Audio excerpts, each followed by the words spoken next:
Sa huling 2 linggo sa Hapon Champion ng TV5. Nakilala mo ang mga sumunog sa bodega sa palengke? Malamang sila rin ang pumatay kay Tasing de la Cruz hanggang sa anak niya.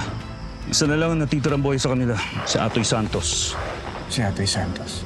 Saan ko siya makikita?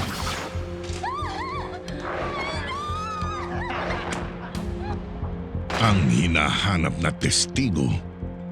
Nanahimik ako ng matagal habang patuloy ang patayan sa Rosario ng klaseng tao ako.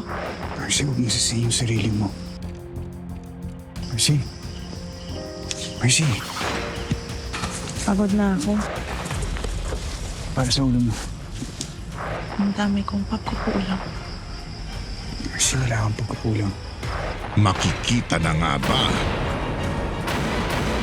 Carlo J. Caparas, lumuhod ka sa lupa.